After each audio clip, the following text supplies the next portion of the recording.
On today's episode of Kilts and Culture with USA Kilts, we try some Scotch-infused fudge. And what better to wash it down with than the Dalmore?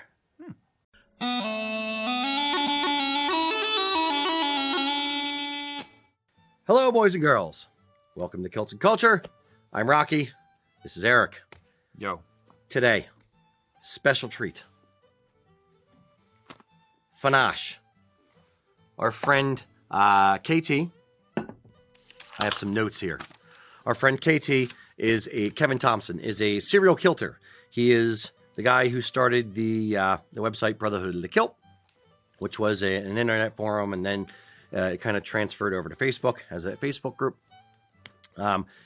In 2018, he left his job as a business developer and marketer and kind of struck out on his own and started his passion projects, which is chocolate, and specifically Scotch and whiskey infused chocolate. Yes, sounds delicious. Mm-hmm. So we started developing that and started the company Shenana Candies and the product, which was what he calls Fanache. What is Fanache, you say? Why Fanache? That is a great question. Fanache, which I didn't know, he made up. Basically, it's fudge and ganache. It is, using his own words, what exactly is Fanache? It is my creation, well, not mine, KT's, somewhere between fudge and a ganache, smooth, creamy, decadent, and delightful, flavored with your favorite wines, whiskeys, and liqueurs. Fanache is what you need to satisfy that craving for a better piece of chocolate. So you have to have wine and whiskey and we have to 3 different alcohols to go with this chocolate, apparently. I got Scotch. Okay, good enough. So the ones that we are trying today are 3 of his creations, and we have Adam and Coraline in the studio. They're going to be trying these along with us as well. As neither of them really drink, they will not be imbibing as Erik and I will. That being said, we are trying Irish whiskey Fanache, Scotch whiskey Fanache, and cinnamon whiskey Fanache. And to try the Fanache, we need a pairing appropriate for the Fanache. So, we are going to drink the Dalmore, which is a very delicious Scotch, and it has a little bit of a chocolate hint to it, so I thought it would pair well with the with KT stuff. And to ingest the Scotch, the highly sought after, oft-coveted USA Kilts Glencairn glasses. Ta-da! How long has KT been doing this again? 2018, he started doing this. New company. Correct. Reasonably new, yep. Yeah. I think he said he sold like over... Is that enough for you? That's fine. Okay. Thank you. He sold over 30,000 pieces of it, which is a pretty healthy chunk for 2018. Yeah, good start. And a little bit more. And there we go. I was trying to think what else there was to say about it. I think he said that this thing, the 5-pack, retails for like $7.99. I believe he said what the number was.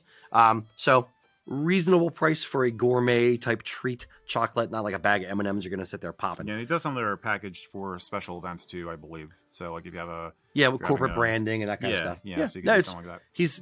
I can tell the business background that he comes from, the marketing background that he comes from, based on the things that he's trying to do with it. And I think it's smart. Also, yeah, what a lot of people don't know about KT is that he's Rastafarian. So, or Italian, isn't that the Italian flag? No, red. Or is it? Oh wait, yeah. How does it go? It's green, red, and gold, or green, red, and white. I don't know. Yeah, something. White, not gold. He loves Christmas too. There we go. And I'm dropping my stuff. Ugh. All right, what should we try first? Any votes? I feel like we should do a whiskey and then the cinnamon in the middle. I think the cinnamon at the end, because I think that's going to have the strongest flavor and overpower. Okay. So let's try the Irish first, the green one. Okay. All right. And these are pretty healthy sized chunks, so I don't think we're going to eat the whole thing. We'll be hopped up on coffee and Scotch and chocolate. It's going to be a high energy show. So guys, let's talk about kilts. Give me another question. Okay. I'm smelling it. Smells like chocolate. Yep. Oddly enough.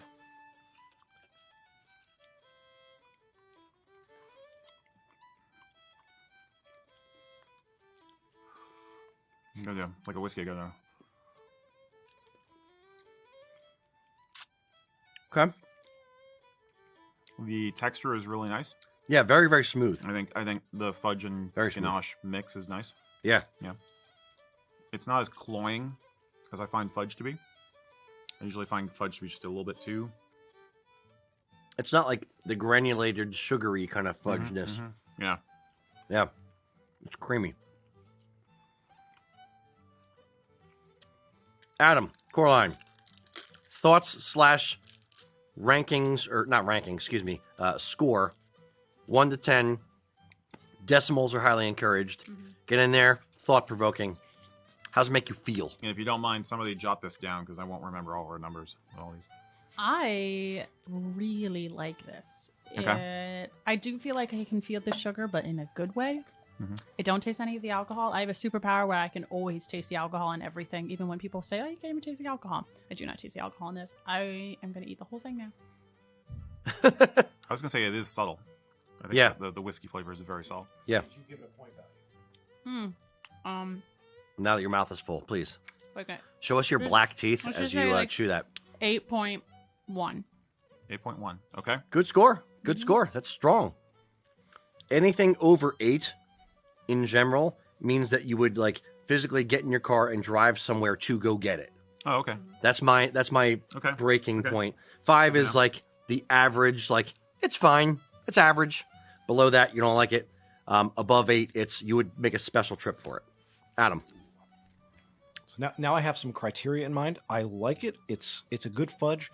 I can taste, I think, again, not being a drinker, I don't know drinky tastes, so Okay. to speak. But I think I can taste the kind of the Irish liquor in there. I just it's not powerful, Whiskey, not like yeah. super powerful, but there's a subtle little hint, and as has been mentioned, it's a very good fudge, a very smooth fudge. Come. I am not going to drink. I don't the know whiskey. if I would drive anywhere for it, but that's because I generally like fudge, but don't go out for it because I don't know. You know, like on Friday night, you're like, honey, let's go get fudge. I think I just need to think about fudge more often, and so I will have to give it a 7.9 so that I don't have to drive.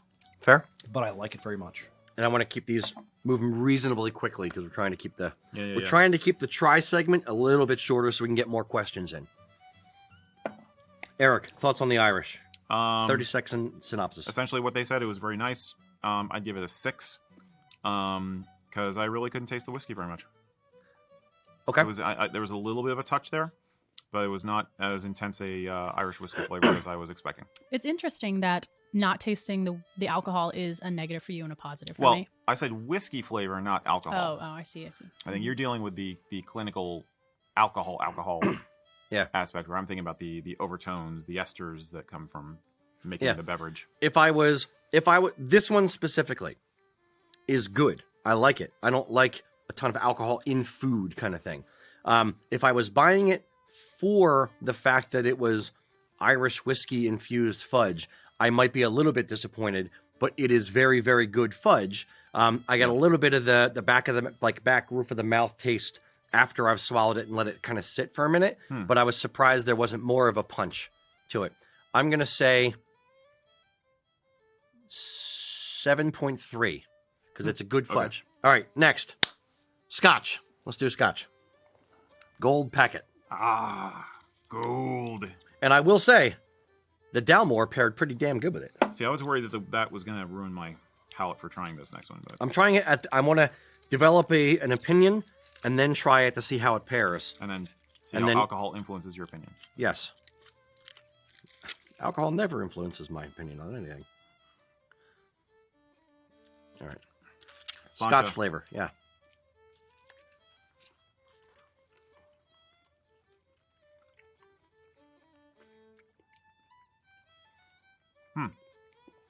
It's different.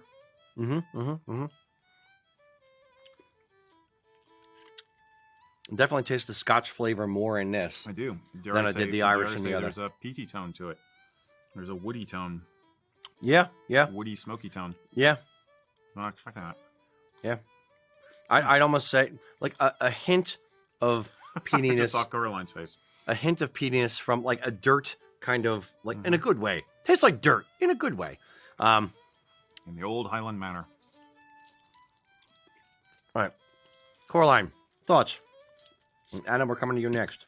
The fudge is equally good, but I do taste the alcohol more, and I'm not digging it. But it still tried really hard, so I'll give it a 6. I want to hurt its feelings. It tried really Tried hard. really hard.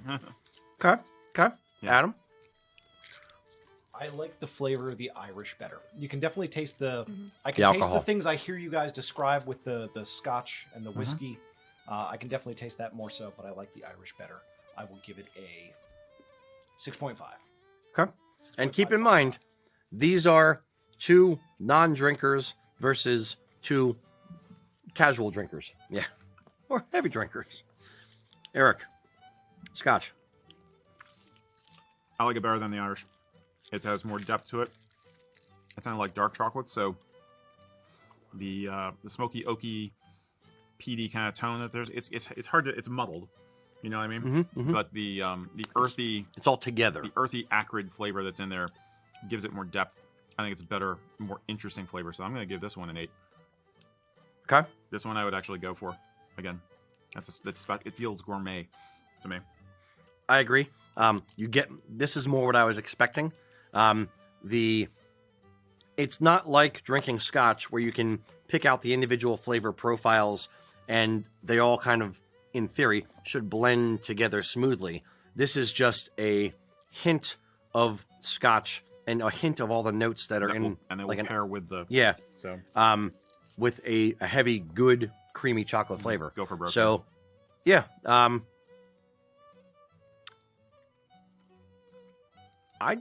I'd say 8.2. That's a good one. Yeah. I would drive for that. I would gift this to somebody who I knew liked Scotch. I would go that way. It definitely tastes different if you have a little bit of Scotch and then the chocolate. Okay. I'll say that. The whole point of pairing it, KT is absolutely right. I think pairing is the way to go with this stuff. It's very nice. Okay. Cinnamon. Red. If my wife were involved, we'd have some strawberries here also. That'd be good. Still love that more. Good stuff.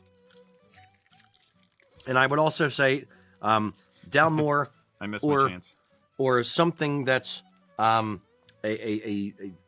more subtle Scotch would be a better pairing with this kind of stuff than something overpowering like an Isla. This is one of the rare occasions when I would not suggest Lagavulin. I missed my chance to say push the bright candy-like red shiny button. Yes. Can't believe I Brennan missed my Snippet. chance to do that. All right. Slanja on the cinnamon. Slangeman?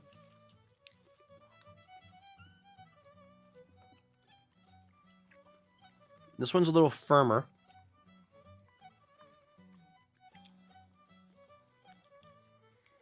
It's almost fruity. It's almost like a cherryish cinnamon. Yeah. Tastes more like a chocolate cordial a little bit. It's a little bit more dense. Still smooth, but a little bit more dense. Definitely get the cinnamon. A little bit of heat, like a tiny bit. Like if you're a child of the 90s and you drank Aftershock and Earthquake and all those type of things, it's a little bit of that kind of heat to it, like a cinnamon liqueur kind of thing. Fireball whiskey. Fireball. I love that stuff, actually. That's a guilty pleasure of mine. It's good. Makes me think of the holidays. It feels like a Yuletide flavor. Festive, yeah. Valentine's Day.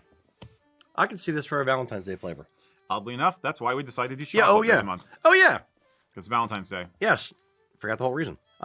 Yeah, we're always coming up with new ideas for tries and trying to make them kind of seasonally appropriate. So we figured chocolate Valentine's Day sounded good. Yeah, it's kind of like that cinnamon candy heart kind of little bit of heat to it. Coraline, score. Sorry, I didn't mean to bark orders at you. Yes, sir.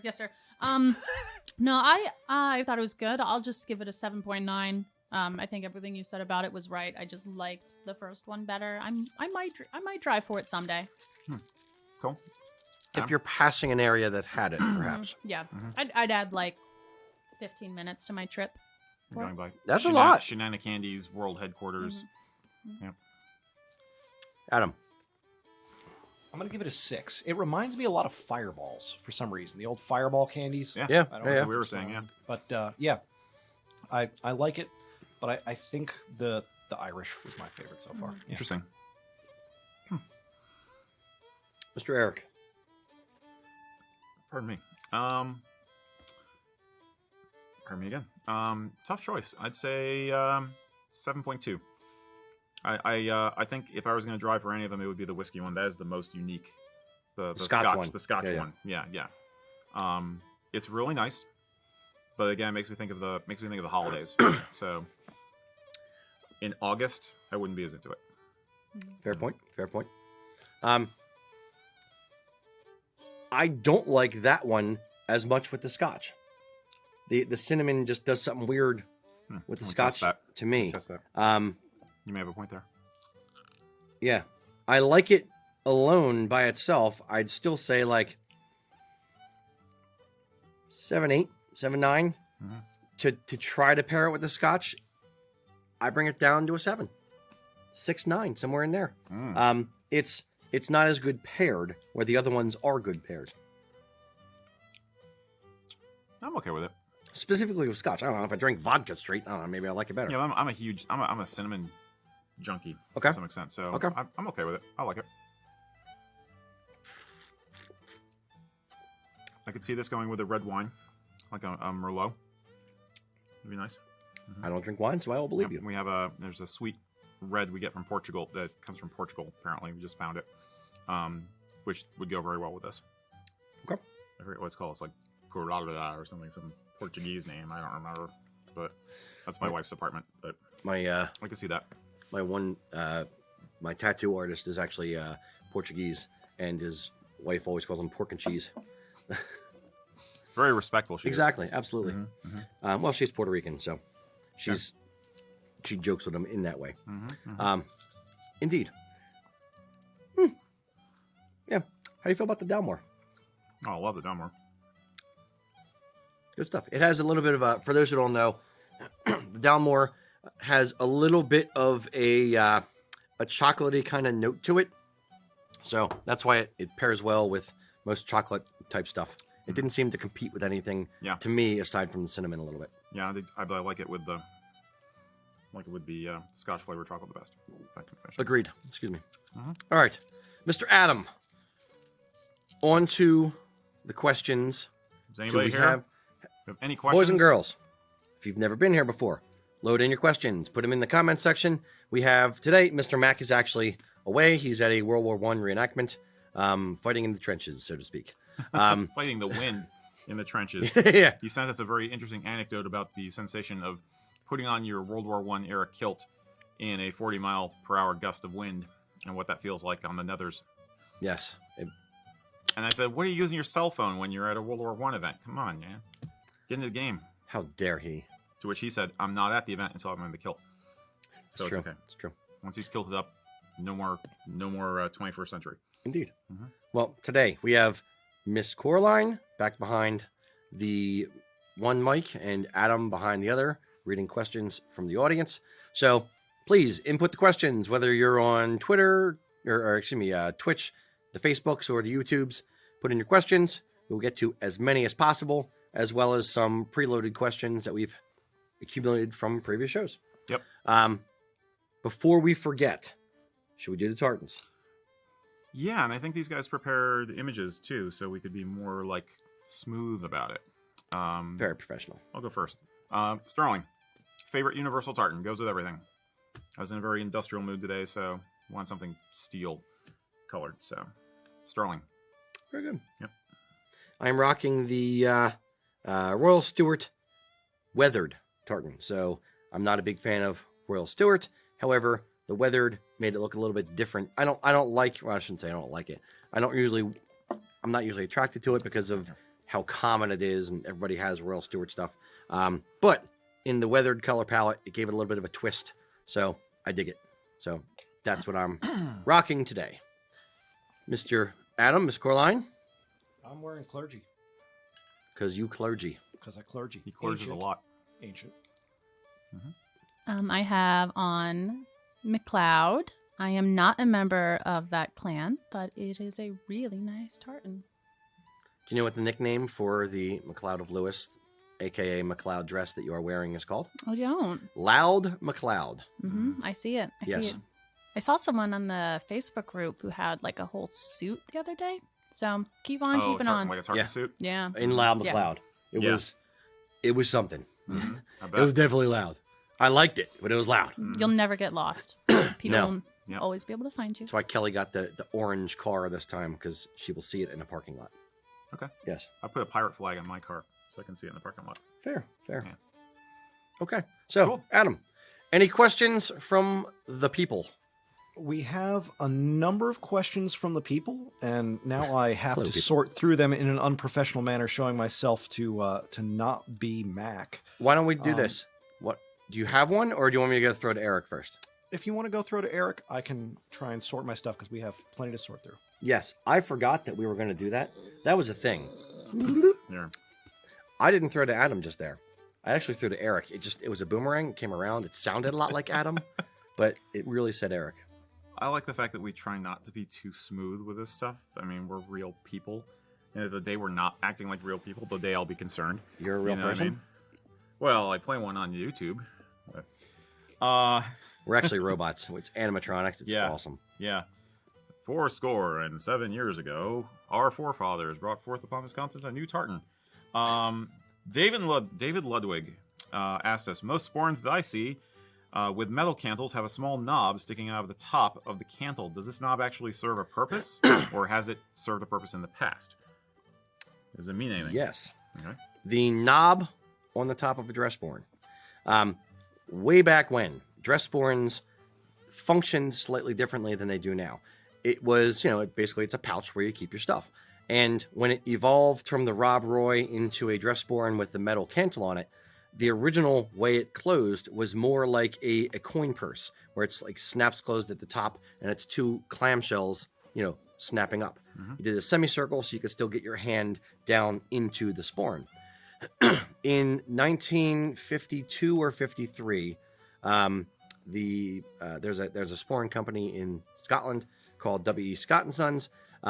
Malcolm Scott, his father, I guess, was the one who patented this.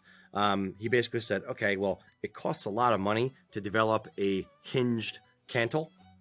So what he did was, well, check that. Let me step half a step back. The hinge had to have a way to close. So there was a little catch, a little spring and spike, effectively, that went down inside the sporran that caught on a clasp on the inside of the sporran. And the ball that was on the top of the sporran, you actually would pull up, which would, shrink the spring and allow the sporran to open up and close, in that way. What Malcolm Scott's father did was he said, okay, it costs a lot of money to have a hinged cantle. So he just took the front half of the hinge and put 3 screws on the back of it and just put that through the front panel of the sporran. And then the back panel is just that, tall oval shape with a small snap. And there was a little leather flap that went from underneath the cantle over the back top of the sporran and snapped on the back side. In order to pay homage, the Dafa the Kappa, if you will, to the sporrans and to the cantles that came before, he left the little ball on top so it would look like the other sporrans that were out there, but be much less expensive to manufacture, and he could effectively get his price of his sporrans down and produce them more quickly. So that is what the ball on the top of the sporran actually symbolizes or represents, was the little catch that was on there before. I guess there was about a 30-year patent or something like that. So when it ran out, that's just kind of what happened, and what the cantles became was that as the bog standard. And that's 99.9% of cantles that are out there today have that shape and have that just, single flat piece that goes on the front of the sporran. Interestingly enough, some of the current day cantles actually are doing away with that ball on top, and it's just the straight semicircle kind of thing. Yeah, since it's become just a piece of art now, people are modifying even further and removing that survival, The if you will. unnecessary bit. Or Yeah. they're playing it up, like on our Irish cantle that we made. You turn the ball into a crown. So you basically the cantle as a whole forms a claddagh symbol. You have the heart and the hands, and the crown that's on the top of a claddagh is the ball of the cantle. But essentially, yeah, he devolved it into a decorative reinforcement plate, whereas it had been a hinged closure. Yep. So, yeah. That is the very, very short explanation Mhm. that I am too long-winded to give. Fair enough. All right. Cool. Mr. Adam, are you It's a good question. Are you man. gathered? I don't know about gathered, but I'm here anyway. And Mac, the trenches are not where he is. These are the trenches he's in on the day-to-day. Trying to keep there's a lot of people with a lot of questions, so folks, I'm going to do my best here. Let's start with Desert Driftwood Gaming. Has a question. He says he's getting married in June, and he wants to incorporate some items from his military service into his kilt kit. And so he wants to know, would it be all right to swap the buttons on an Argyle jacket for USMC dress blue buttons?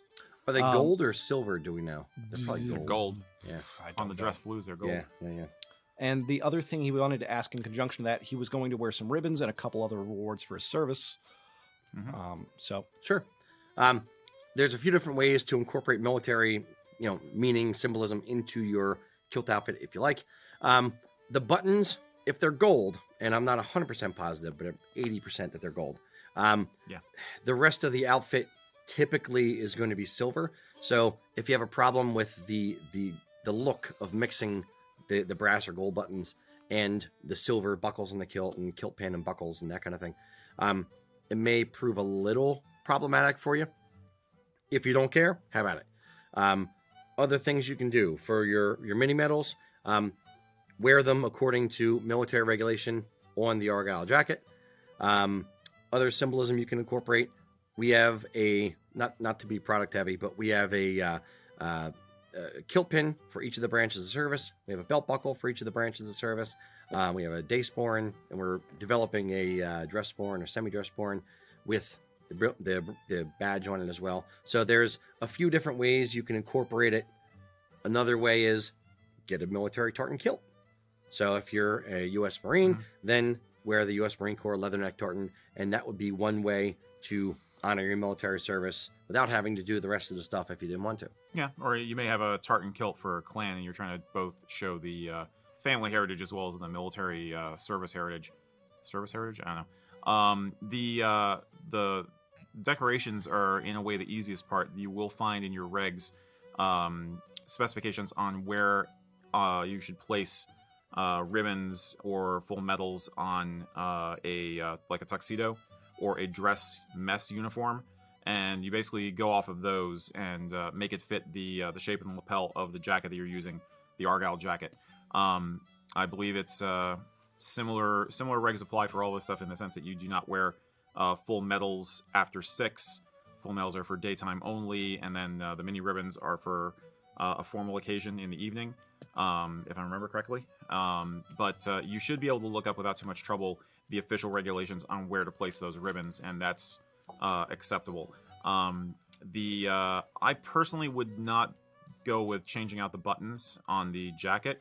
It's a neat idea, but I think in this way, in a sense, less is more. In a sense, I think the ribbons, they're really the most important factor. They're what really speaks to what you've accomplished. So I would go with that and not worry too much about modifying the garment. I think it would look like you're trying too hard. Basically, keep it simple and elegant. I mean, yeah, incorporate some other Marine Corps elements into the outfit if you want to, like a kilt pin or what have you. But yeah, I think the ribbons are really the focus. I would also point this out. If you put on the buttons, make sure that they are the same width as the buttons that are on the jacket already to make sure they work through buttonholes. I was thinking that too, because I think they're actually larger. And 2, if you put them on and then later on decide that you want to switch back, it's more of a hassle. So if you have to sew them all on, or I don't know if they're post and pin with the washer on the back, or how they are affixed to the jacket, but you're doubling your work if you end up flipping them back. I'll give one last thought is that we have had instances where people wanted to combine military decorations with a fly plaid, in which case it's hard to do gracefully. And this is not something you'll find in any regulations, but we do often tell people it's not very conventional, but you can put the ribbons on the opposite breast from where the fly plaid is, so they don't compete visually. Or so flip the fly plaid. I'd almost do that before the medals. Okay, you could. That's true. I mean, there's really it's this convention that has the fly plaid on your left shoulder. If you're doing this, you're kind of making it up anyway. So, a bit. Yeah. I would say I think the reason the fly plaid goes on the left is because most people are right hand, right arm dominant. So if you're right-handed, having the fly plaid on the shoulder may feel a little awkward, like it's getting in your way. But we've had people do both. I've had people put the ribbons on and put the fly plaid on at the same time, and they move the ribbons down or something. It just looks a little crowded. But yeah, I'm flipping the fly plaid or the ribbons, one or the other. I would say this: it's too much for a fly plaid and ribbons. I would do one or the other, not both. Okay. It's in that particular instance, less is more. I don't disagree. Yep. I don't disagree. I have seen people use dress uniform belts as a kilt belt sometimes, and they're a little skinny. But that's another thing I've seen people do, where they use the uniform belt with the kilt. Okay. So it's much more than that kind of thing, and you get into a bit where you are disrespecting the uniform. So we do not usually recommend people wear, say, like the dress blues tunic with a kilt. That gets some people weirded out. So I'd say putting the military decoration elements onto standard Highland dress is probably the best way to go. Yeah, anytime you're mixing official military reg stuff with Highland wear, you're breaking conventions, period. Yeah. So it's people can get their hackles up a bit, no pun intended. Yeah. So. Okay. Makes sense. Enjoy your wedding. Yeah, hope it helped. Yeah. Mr. Adam. All right. Give me a second here to make my way up. Kirk Rayner from YouTube is wondering what the best way is to make, he says, but I'm not sure make would be the word, but he says to make people around him get into kilts. I live in the far north, he says, of Ontario, and he believes he's the only person there in a kilt. In Ontario? Really? Yeah. It's Canada, man. Everybody's supposed to wear a kilt in Canada.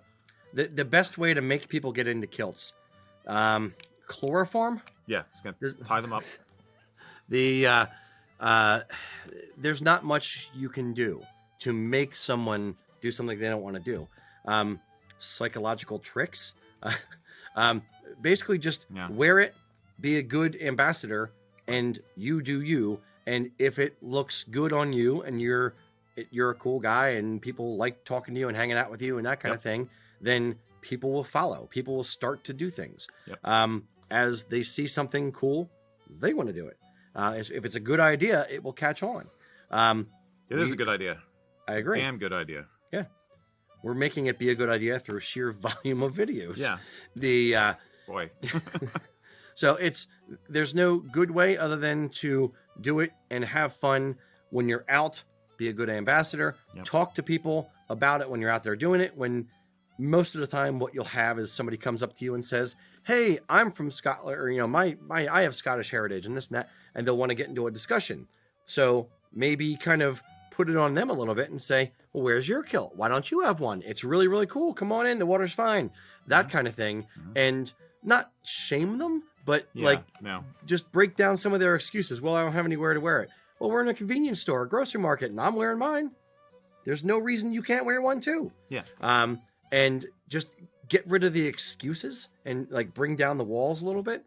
That would be my advice. Yeah. Basically, you're just leading by example, and you'll have to choose your battles, like we always say, in terms of dealing with the public. You're not going to want to engage every single person, but the more you have a chance to have some knowledge at your fingertips to say, you know what, it doesn't have to cost a lot. You can get an affordable kilt this way. You can try this out. You don't have to have anything but the kilt to get started. Try and encourage them by making them realize it's not hard to get into. That's the other thing. Is and Rocky has said in the past, it's a mental curve this high. You can help them jump over it if you have the time to do so. But lead by example. Just The other thing I would say is be helpful. Yes, and the other thing I'd say as well, ask whoever you buy kilts from, whether it's us or a different company. Take business cards. Ask the company for business cards and keep them in your sporran. You have room in the sporran. Business cards don't take up much room. People are going to ask you, hey, where'd you get your kilt? Oh, that's so awesome. You're wearing a kilt. Hand them a business card and say, you can get one too. And if they have, they may not know where to go or even think about like, oh, gee, I could actually buy that. I didn't think about that. Sometimes it's literally that mental curb of, oh, wait, I can do that too. I didn't think about that. Or they're afraid to buy online. I mean, it's easy to get a crappy kilt online if you don't know what you're doing. So, I mean, you can say, look, I trust these guys. I look this good because of these guys. And this is what you need to do. You can even tell them how to measure at home if you want to. But again, it won't be every single person that you get into that level of discussion with. The main thing is to go out and be an awesome person in your kilt and lead by example. Going to parades, going to public events, going to festivals and that kind of thing. Be out there and be on display. You be you. Be awesome. What's that? Be excellent to each other. To paraphrase Bill. Party on, Rocky. Bill and Ted. Party on, Garth. Wait. I think I'm mixing 80s things. Yeah, I think we are, but that's things. all right. Yes, it's fine. What was it like in the 80s? Back in my day, I don't remember the 80s. we had neon-colored clothing, and we were happy to have it. Sure. Jams were cool. Okay. My mom made my jams. What? No, my mom sewed, and She would made you jams? Yes, my brother and I wanted jams, knee length, like floral print shorts, and this is early 80s. I'm about 8. Keep in mind. Okay. And we wanted jams. They were the cool thing in 1983, 84, and Mom made me and my brother jams. I think she made matching shirts too, but I will not cop to that. I hope there's no images of that. That's jams. Yes. Perfect camouflage for when you're at a tiki bar. Pretty much. You know what my mom made me from scratch? Shortbread? Nope. What? She made me a cape when I was 5. And when I was in she told you to jump off a high building? When I was in high school and college, she helped make some of my first medieval garb. Nice. She made me a 16th century doublet. Awesome. Modeled on Sean Connery's from Highlander. Because, of course, she sweat blood over that thing. Sewing the velvet and everything. It was freaking awesome. Mom, if you're watching, he gets medieval garb, Highlander, authentic Legit. quality. You made me jams. Soon people will be reenacting the 1980s. You'll be back in style. Elastic waistband. Not even button fly elastic. Now I'm angry about it. If she didn't make the books for the studio. You can't go home again. Yeah. All right. Now we're shaggy dogging. Yes. My turn? Yes. Oh, yes. Okay. We're going to go through okay. some of the old ones. Yeah. Is there a time when you can consider a brown sporran or a brown belt formal? This is coming from Daniel McCullough. And he was basically, I think he was saying, given the differences between day and semi-dress sporrans in brown leathers, you don't really see dress sporrans in leather too much, or in brown leather too much. But, at what point is brown, how far can you push it? Yeah. Using brown for a formal set. Yeah. The lines are, I would say this, 5 years ago, my hard answer would be, what are you talking about? No, you don't. More recently, the lines have been blurred a bit. As pipe bands go, so goes the world. So about 10 years ago, 8 years ago, the grade 1 bands in Scotland started wearing tweeds more often. And what goes well with tweeds is more earth tone kind of stuff. The weathered tartans go well with tweeds. So it just kind of became its own thing a little bit. And so you started seeing more rental companies or hire companies over in the UK, more bride and grooms wanting to wear tweed jackets and vests. And as you get tweed jackets and vests, brown matches very well and goes very well with tweeds. So as the lines of what is formal or not formal or dressy and not, or smart daywear to dress, kind of get blurred a little bit, you start having these, I won't say bastardizations because it's a negative connotation on it, but you start having these weird muddled things that in some ways are really, really cool and different. In other ways are an abomination to God. So you end up with like the bronze, the copper bronze-ish, chocolate bronze cantles that are starting to come into vogue now a bit. You end up with the tweeds worn for dressy, very dressy type events. You end up with brown leather sporrans and brown gillies worn for dressy events. And it's cool because it goes well together. It's a very, very smart look. It's not formal, but it still looks good. So people end up doing it, and it just becomes more accepted the more it occurs. Now, which one of those is the abomination unto God? Yes. Exactly.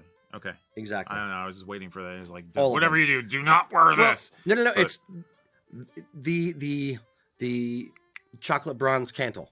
Some people traditional meaning like older or someone who's come up with it expecting it a certain way, who fears change or doesn't like change, and like this is how you do Highland wear. You don't do that.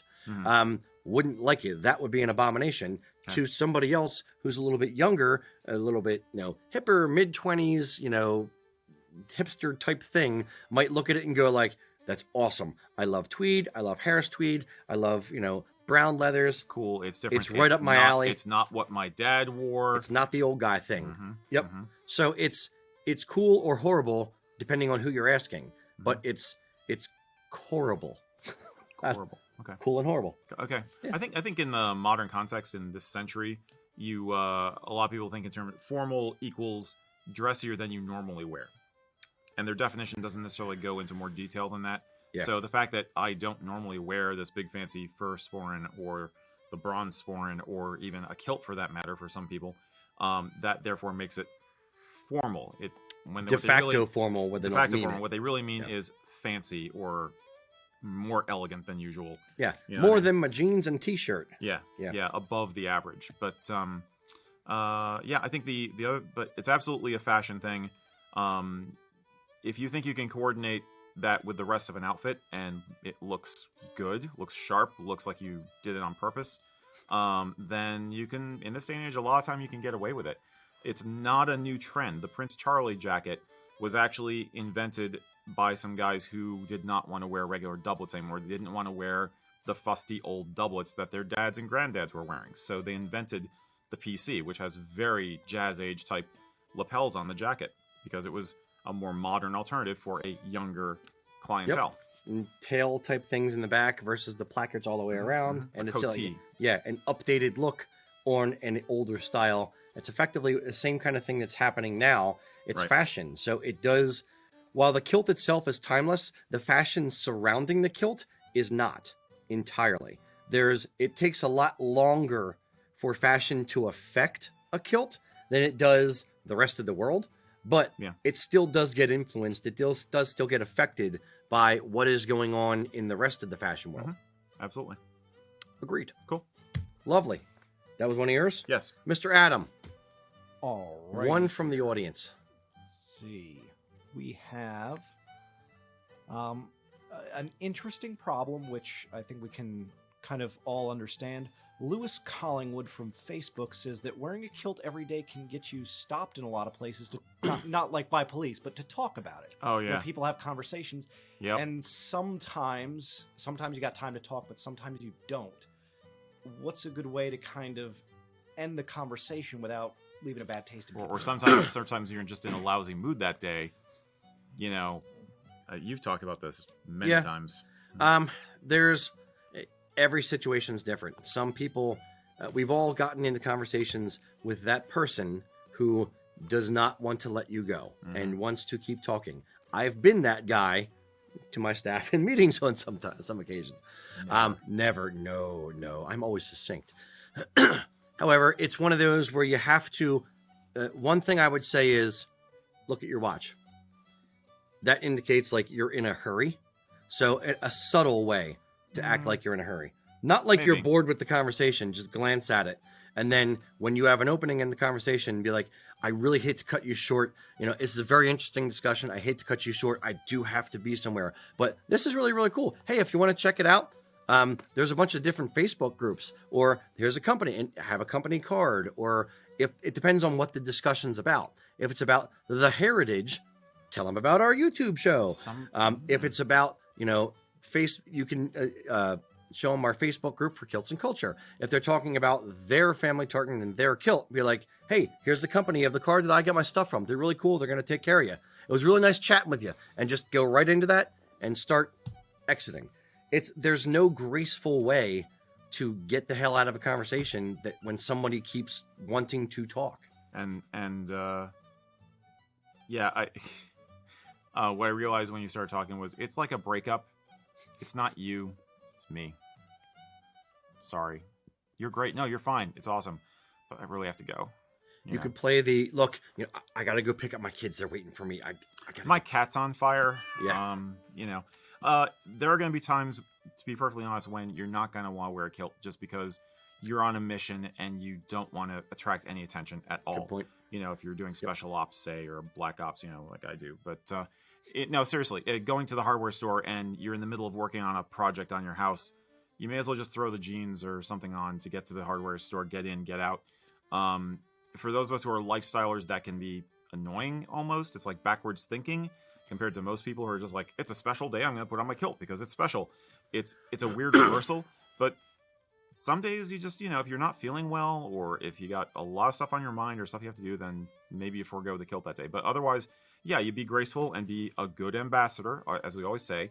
But realize that, maybe sometimes you just have that graceful exit planned. You know what I mean? In that instance, here's where my mind goes. I don't know if this is being a bad ambassador, but it's a thought. If I'm wearing a kilt, I'm out, I'm on the way home, and the wife calls me and says, hey, I need milk. Go stop at the store. If I'm in a kilt already and I have to go somewhere, either A, pick up your pace so you're walking faster. So if someone tries to catch up to you, you can outrun them. Mm-hmm. Don't break out into a sprint, but you're kind of walking faster than them, and it's obvious that you're trying to get somewhere. Or B, look like angry, just like, and just kind of like shuffle along angrily. Some of us look like that all the time. Yes. But, or C, and this I almost feel bad. This is like kind of dishonest, but I do it anyway.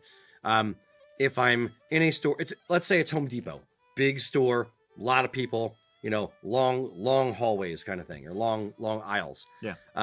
If someone's like, hey, pretend you don't hear them. Just keep walking. If you really are in a rush or you're not in the mood, just pretend you don't hear them. If it's obvious, if they're standing in front of you, hey, I like your kilt, and they won't let you pass. Sorry, you're stuck. But if they're behind you, which is why I say walk fast, you may be able to get past it and not deal with it if you pretend you didn't hear them. Yeah. Not that I would ever do that. Yeah. But if you're just in a social situation, like say, you and your girlfriend have decided to go out to this shopping district in a historic district town or something like that. You're taking a slow pace, you're window shopping, you're just enjoying the day, and you're kilted and you're feeling great. You kind of have to allow a little extra time for the fact that people are going to want to talk to you. So kind of build it into your mental framework for the day that this is a relaxed day, this is a slow day. I'm going to enjoy the interactions with these people on my terms, but I'm going to give them a chance to talk to me because this is supposed to be a relaxed day. This is supposed to be a aesthetic day, and I'm very aesthetic compared to everybody else here. So I would point this out as well as a minor tangent before we shaggy dog it too much. Too late. If you are going out with your significant other that day, take their feelings a little bit into account. If they roll their eyes every single time someone stops to talk to you about your kilt because they're stuck there just sitting there waiting for you to get finished your conversation, then if you're going out on a date and it bothers them, those are the two caveats, then maybe not wear the kilt then if you're going to get attention from other people when you're supposed to be focusing on them in that particular date. Alternately, you can prearrange with them to have them be the scapegoat. I do this with my wife sometimes, and we both do. We're like, look, I'd love to talk to you, but my wife, she really wants us to get going. I'm really sorry, but I gotta. And she'll totally play into that for me. And sometimes there'll be instances where it's the reverse. Like she'll be stuck in a conversation like, yeah, my husband, he's telling me we have to go. It's all his fault. He's a jerk. And you just do good cop, bad cop. Or if you can catch their eye, just be like, and maybe give them the heads up of, hey, get me out of here. Yeah. And then they can step in and just say, "Hun, we have to get going. Come on, we're gonna miss our movie." And then you can go, "Oh, okay, I'm sorry. It was great meeting you," and turn around and walk away. A roast in the oven, a roast in the oven. So yeah. But it's a good problem to have. Teamwork. Right? It's cool to have that problem. Teamwork. People want to talk to you. Makes the dream work. Mm-hmm. Indeed. Adam, one more. We have Jason Pinkston. He wants to know if we have a recommendation for a jacket type to wear with a kilt in casual day settings. I think Jason might have asked this on the group, but the basic answer is anything. We have personal favorites, which we can go into. Casual day settings, jacket and casual, depending on your definition of casual, is different. So the general answer is tweed. What I think he's trying to That's elicit like what we from call us, nice daywear. yeah, smart daywear. Yeah, smart daywear. Thank you. What I think he's trying to allude to is is there a linen jacket or something like that? Mm-hmm. Not really. And I would say it from this angle. In Scotland, it's a colder temperature. It's Pennsylvania and higher. They don't have a ton of heat waves over there. They did last year, but not many. For the most part, the cloth that they use is wool or cotton or that kind of thing. Linen to a degree, but not really for outerwear necessarily. So it's not usually done, or I haven't really seen it done in a jacket for a kilt in linen specifically. But a tweed is the majority of what I'd say, or a lighter colored barathea, or like the thorn-proof fabric from our gray Braemar jacket and vest. Something a little bit lighter colored, so if you're outside in the summer, sun beating down on you, it's not going to be like black and absorb the heat. Yeah. So that's again, I feel that's the smart daywear category. I think a tan or a light brown or brown barathea jacket could be an option for it'd be dangerous to play with. It would have to be custom, though. There wouldn't it would have to be custom. But there's not anything out there off the shelf right now, ready to go. I call them up and say, "Send me one." That it's going to exist. Mm-hmm. It would be a new thing that we would be creating. There are no seersucker kilt jackets. But casual, sky's the limit. We usually recommend going with a shorter cut casual jacket, like an Ike jacket. An Ike jacket is a classic. We both like bomber jackets. We both have that going on. In fact, if you see a couple of our commercials, you'll see us wearing those in the commercials. I think I've got a bomber jacket on in the one commercial, and you've got the Ike. Those look awesome. It's anything with a slightly shorter cut is going to look good with a kilt. So, shows off more of the kilt. Yeah. Period. Yeah, I mean, a leather jacket. A lot of leather jackets will look fine with a kilt. Yeah, it's basically, you don't have to be that limited. What's the? I'm trying to think of the jacket. The Merc jacket, or is it called Merc jacket? A British style. It's like shorter. Usually it's plaid insides, like Royal Stewart or whatever. I don't know. Is it Merc? Is it the brand name? Are you thinking like the mod, kind of like the mod? Like look the mod in the 60s? look. Yeah. I don't remember the name for it, which okay is going to drive me crazy. When we do this, we'll put up an there's- image right here. Look, this jacket. Woo! There you go, Coraline and Erik. Play with that. But there's any of those things will work fine. Yeah. Just a slightly shorter cut is good. Bomber. Agreed. Let's go bomber. Yep. But, okay. All right, Mr. Erik, we'll do one of the preloaded ones. All right. Okay, and I'm going to get to Mike's question. Mike has been asking us this a couple of times because it just didn't get to it, time and circumstance. But Mike points out, most Highland jackets have epaulets. How do you feel about wearing shirts with epaulets with a kilt? Is it a cool military style look, or do you end up looking like a cop or a park ranger or a pilot wannabe? And I would include Boy Scout in that. From Mr. Mike Larson, and I apologize for the delay in getting back to you. Pilot shirt. It's the one I'm wearing today. This one does not have epaulets, I don't think. No. And but that proves a point. I have several that do have epaulets. I have no problem with it at all. It is definitely a fashion accent that's borrowed from the military.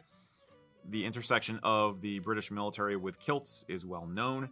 Goes back throughout the 20th century.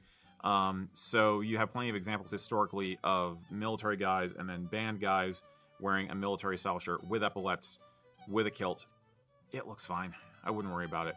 Yeah. I personally, right now, I kind of prefer without epaulets personally.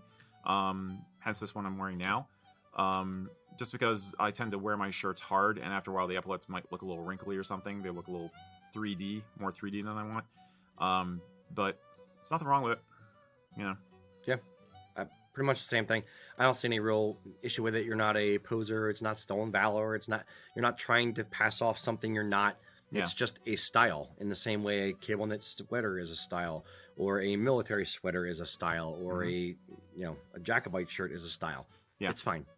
Yeah, so enjoy it. Yep. Yeah, I mean, looking like a wannabe comes when you are trying to put together several details into an outfit in a ham-handed way to look like something. Like if you're wearing like pilot's glasses as well as a pilot's hat, as well as your name tag and wings, and or if you've got a military shirt and police boots and a Sam Brown belt or something like that for your kilt belt, then people are going to think, what is he, some kind of military guy or something? I mean, it's context of the other parts of the outfit are going to balance everything out. Yeah, you know what I mean. You can fashion borrows from everything. I mean, look how long, tartan has been in fashion and being a thing on runways, and, Peter McQueen did it for a long time, and Vivienne Westwood, like all these fashion icons and, fashion houses or whatever they're called, borrow tartan and throw it in, runways. They're not trying to be traditional. They're doing their own thing with it. They're borrowing from it. That's how things evolve. Yeah.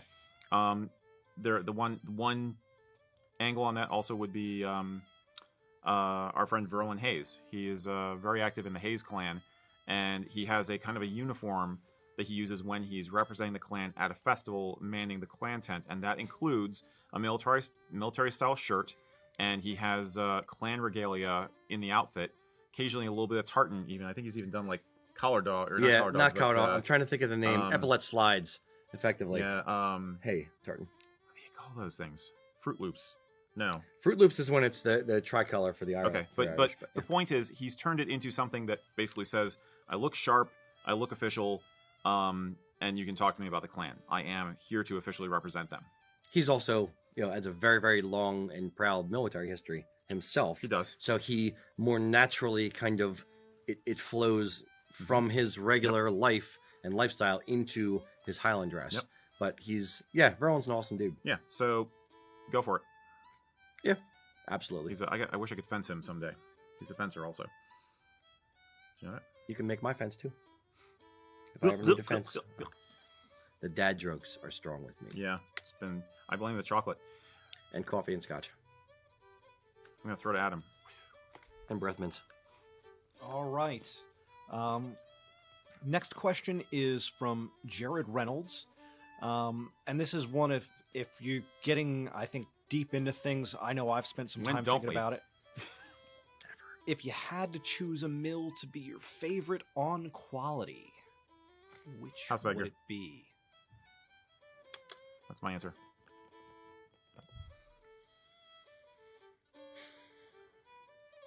It's a lot easier for those of us who are not as close to this as him to come up with an answer. But yeah.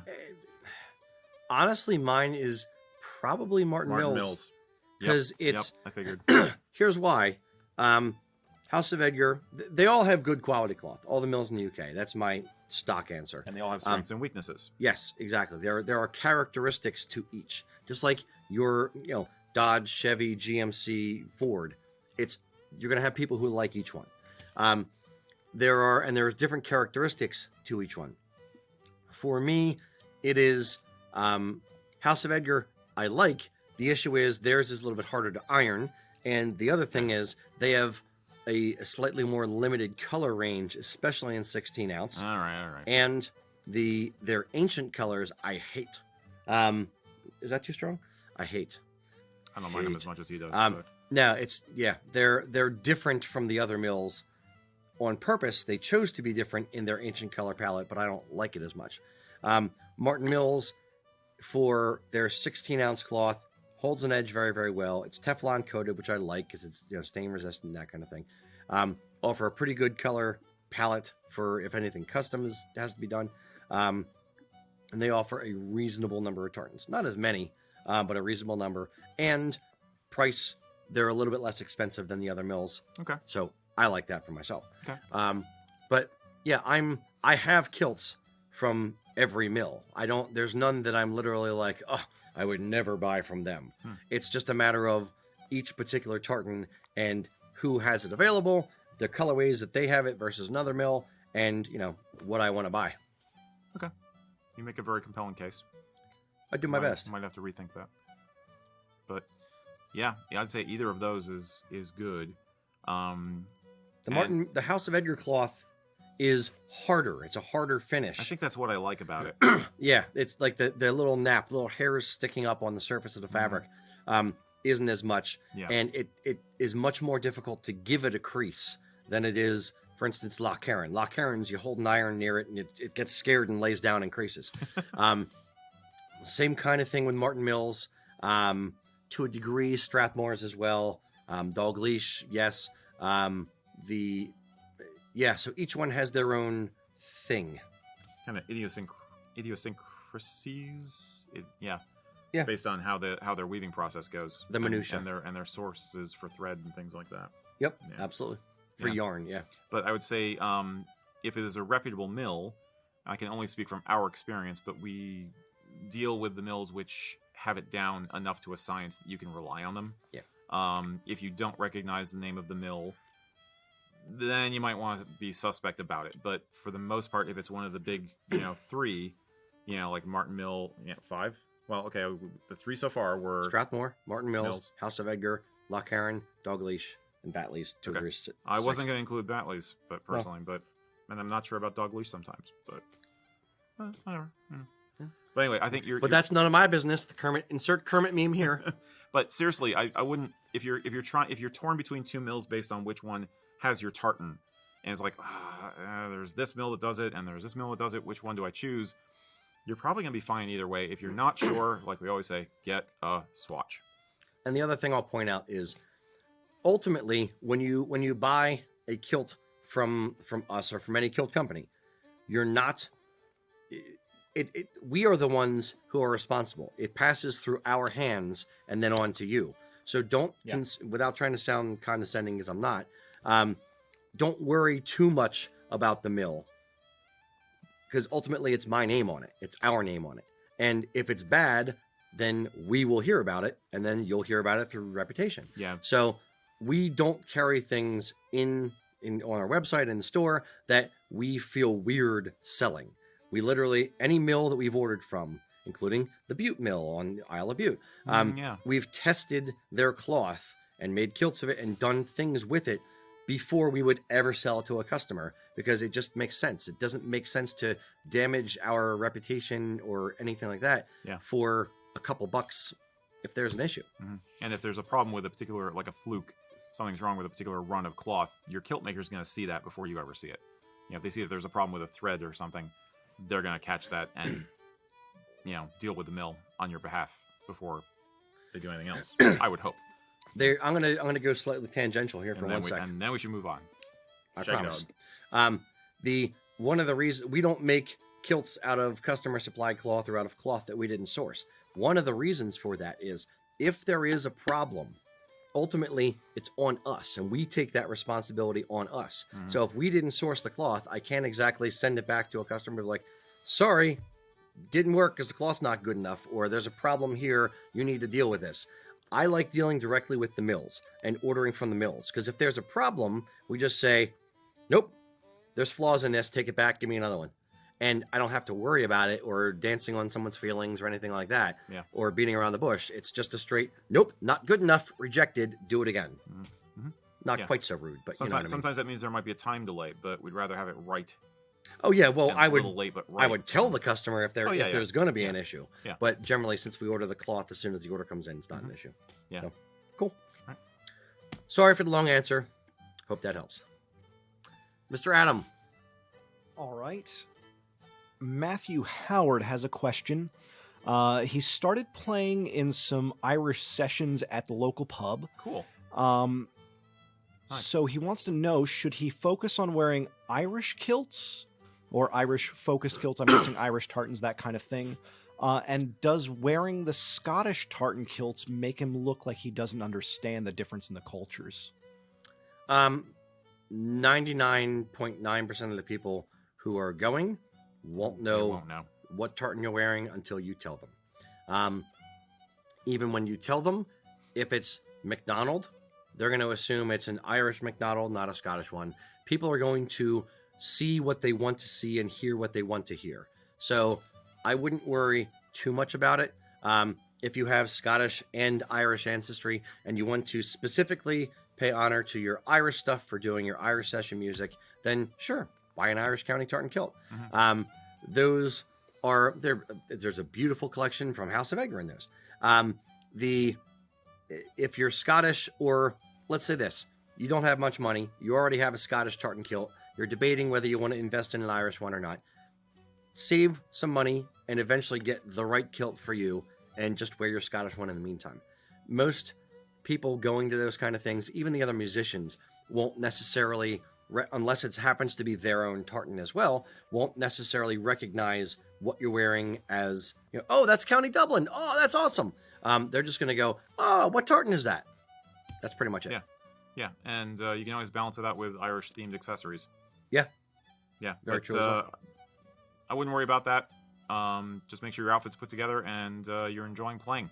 Yeah. You play well, all is forgiven. Agreed. Yeah. And we always say the Irish stuff is more fast and loose than the Scottish stuff anyway. Yeah, it's a newer tradition, so it's still finding its feet, so to speak. It's only around since around since the beginning of the 1900s. But more recently, the Irish County tartan is only since like 1995. It didn't really blow up until the 90s, yeah. Yeah, late 90s, early 2000s is when it really kind of took over. So yeah, just enjoy the outfit. Yep. Yeah. All right. I'm going to do Ian's question. Hey, Ian. Hi. If you could outfit any celebrity in a kilt for the Oscars, who would you pick and why? Okay. Can be anybody.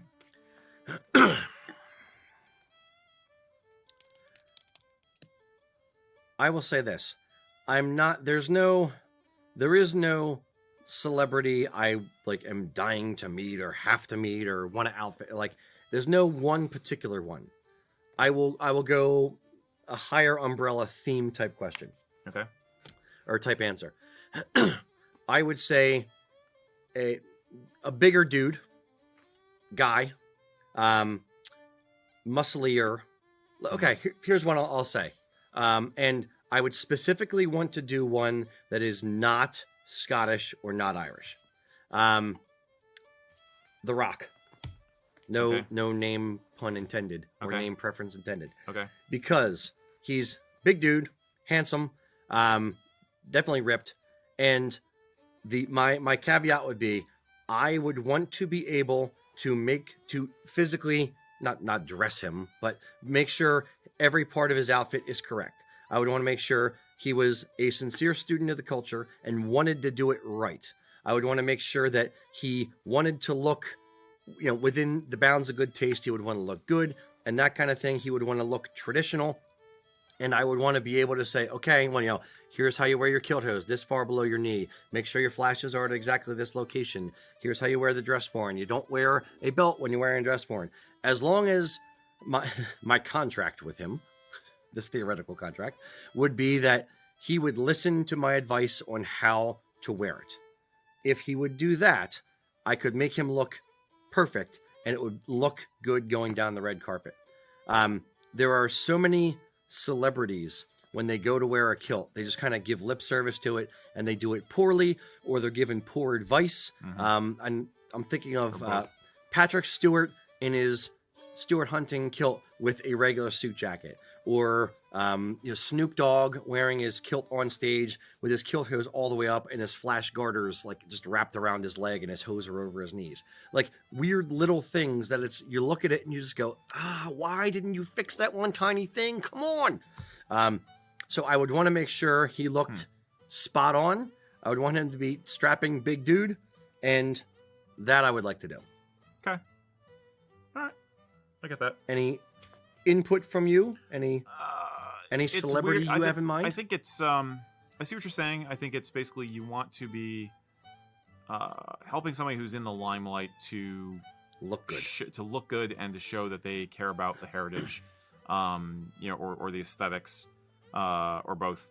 So I get what you're coming from. I would do, and this has nothing to do with Oscars because I don't really follow Oscars. I really don't follow Hollywood at all.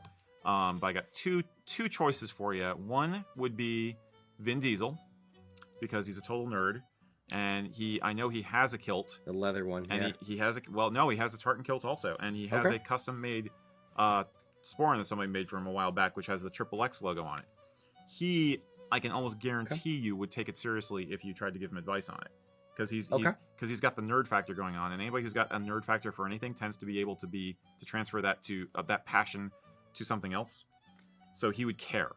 He'll be a good choice. I saw a video with him. He's a cool guy. They were recording in Glasgow, and he was on the street, and someone took a video of him. He got the crowd gathered watching the filming to sing "Flower of Scotland" with him singing it. All right, let me hear you sing it. Oh, flower of Scotland, where will we see? It's only one verse. I'm not leaving. That's fought and died for your reed and stood against him. Our Edward's army and sent them homeward to think of it. So he's obviously into the culture. Yes. That would be a good one too. I'll give you that. And I would, if I could go back in time, I would gift a Douglas tartan kilt and accessories and complete outfit to Kirk Douglas. He's a massively important actor in my opinion. Great guy, personal hero of mine and my family's, and I think it'd be awesome to do a kilt outfit for that caliber of human being. Okay. How's that? Well done. Mm-hmm. You're welcome. Both good answers. Thank you. I'm very proud of I us. only just thought of them. I would like dibs on Ewan McGregor if he ever needs to be outfitted. He's done it, He's done it, and he By already us. knows what he's doing. I know. It'd be easy. but You get to talk to him. Ewan McGregor, he's done a lot of cool stuff. Actually, he's done a round the world motorcycle ride, not a race, but a ride for charity.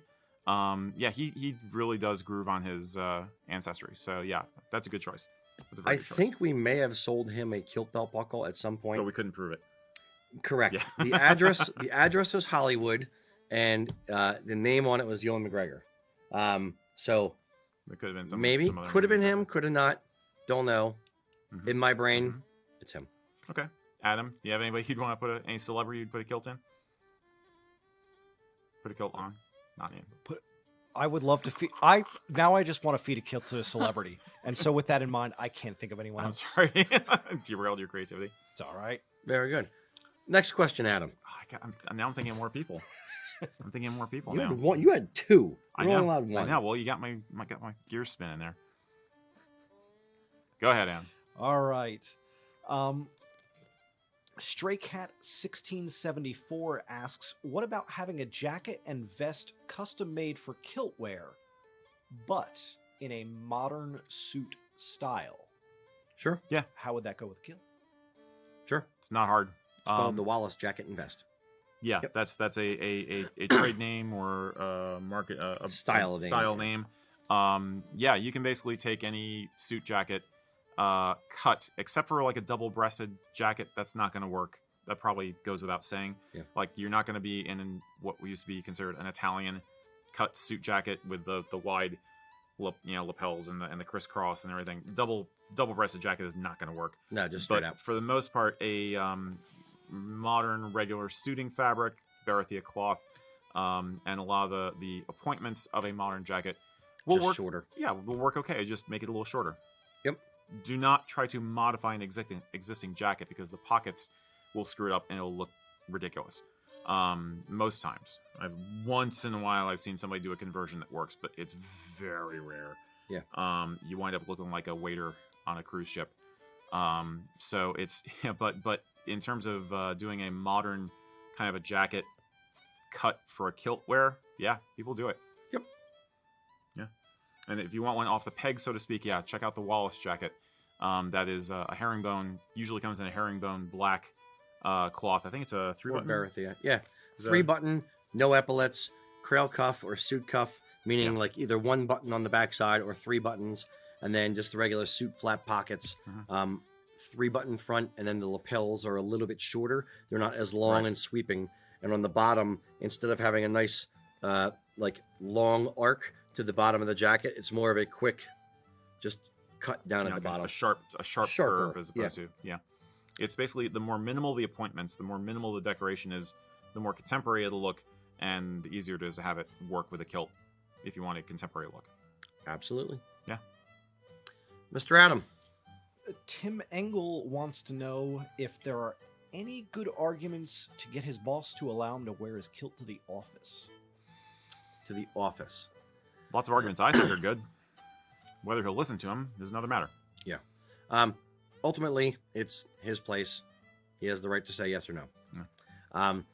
You're right. It's you can try to pull off a couple arguments. None of them are solid. None of them are rock solid. There are big gaping holes in these arguments. It is not a religious garment, so you can't compare it to a burqa or something like that. It is a heritage garment, but it is not religious. You can pull off, or you can point to the, hey, women can wear skirts, why can't men wear kilts type argument. Yeah. But that's depending on how conservative the office place is. They may not listen to that. Now where you may be able to get away with it a little bit more, depending on the size of the company. If it's a real big company, that's fine too. Is if men aren't allowed to wear shorts, but women can wear dresses or skirts, then you might be able to twist it and get in there. I would say talk to your HR department if it's a bigger company. If it's a smaller, meaning 30-person, 50-person or less company, where it's run more as a dictatorship than a proper company. A benevolent dictatorship. Yes. I only execute the really bad ones. Yeah. So, ultimately it's their company and they're going to run it how they see fit, and it's their aesthetic. It's their, especially if you're interacting with customers, it reflects on the company. And if they don't think it's going to reflect well, then they have the right to tell you not to wear it, in the same way you have a right to look for other employment. If wearing a kilt is something that is important to you, then start looking for, on the sly potentially, but start looking for other jobs that would allow it, or that would be a little bit more open to it. If you're, I think we offered this advice in another video. We have, yeah. That when you're having a job interview, you're vetting the company as much as they're vetting you, and kilt friendliness might be one criteria for vetting a company that you might want to work for. Yeah, it's the more liberal open, not liberal as in political sense, but like liberal as in fun, open, young, hip the company is, the better chance you have. And somebody asked us before, would you wear a kilt to an interview? The advice that I gave was this: if you need a job, like you can't afford your rent next month kind of thing, then not necessarily. If you need a job, you need it now, you got to get a job, and that's the main priority, is getting money in, then I wouldn't necessarily wear a kilt to work or wear a kilt to the interview. If you're in a steady job, but you want to see what else is out there, and you're just playing the field, checking your options, then sure, wear a kilt to an interview. And it's gonna make you memorable. One way or another, right. You're gonna be memorable wearing a kilt to a job interview. So if they say, that was awesome, we love that kind of creativity, you're in, then you get to decide, do you want to go to a job like that where they are obviously accepting of you wearing a kilt, versus being in a offense versus defense, being in a position of needing a job, needing a paycheck, and doing it because you're in a defensive position versus doing it on your own terms. Mm-hmm. given you're not planning on changing jobs anytime soon, one or two other things you might try would be, it will make a difference whether you are public facing or not. If you're not dealing with the public on a regular basis, then you can point that out. Look, people around here seem to be okay. Feel free to ask them if you want, but nobody else seems to think this is going to affect their ability to get work done or affect my productivity. Number two, you can maybe thin edge of the wedge it a little bit by asking, hey, we're having a company party coming up. Could I wear my kilt for the company party? Or could I wear it for this special occasion? Could I wear it on Tartan Day? St. Patrick's Day, Tartan Day. Yeah. Pick a few select dates throughout the year. And then maybe you ramp it up to casual Fridays after that. It may just be that they're not familiar with the garment. They view it in the abstract. They have no exposure to it, and therefore they're nervous. Just like we talk about with other people not knowing what to think of a kilt because they just weren't raised with them. It may just be that simple, in which case that could work. But if they're paranoid about public image and you deal with the public, they may be intractable. On the other hand, if it's sales, a kilt can be a great conversation starter for sales. So, good luck. Or Let us know. look for a job at a kilt-friendly company. Are we hiring again? We will be at some point. Okay. You just said that to I know. thousands of people. I said that to tens of people who are watching this. All tens of them. Yes. Okay. Should I do another one or Adam? Yeah, now let's do you. Okay. I want to keep trying to go through. All right. All right. Here's a simple one. Scott Sanders asked us, why are the pockets on so many waistcoats, and I'm going to say suit jackets also, sewn closed? There's the pockets on vests and suit jackets are generally sewn closed because you're not supposed to really put stuff in the pockets. Because it's a better look and more streamlined look, and you don't want bulges in the top half of your outfit. That being said, they are functional pockets. You can rip it, carefully, use a seam ripper and pick at the stitches and pull the pocket open so that it is a functional pocket. But it's more difficult to sew it closed if you don't want to put stuff in there or if you want it to stay high and tight, as it were. So I'd say closed as the default, but you can open it. Yeah, I think it's basically, in my experience, there's a basting stitch in there to make sure that the pockets look nice on the rack and to make sure that the garment does not get messed up in transport before you buy it.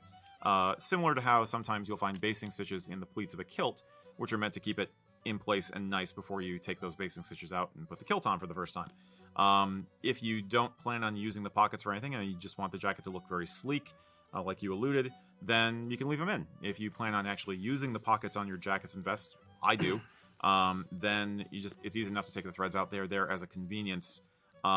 They are in fact functional pockets. They just keep them tidy with those basting threads until you are ready to use them for whatever. I mean, I am constantly putting notepads or handkerchiefs or phones in my jacket pockets. I mean, pocket watch in my vest pocket all the time. So yeah, they are there to be used. Don't be afraid of the stitches, and they'll pop out pretty easily. Yep. Yeah. Agreed. Okay. It's amazing how many people get thrown by that. Yeah. Yeah, I was like, these aren't real pockets. I was like, no, they're just basting stitch shut. Yeah.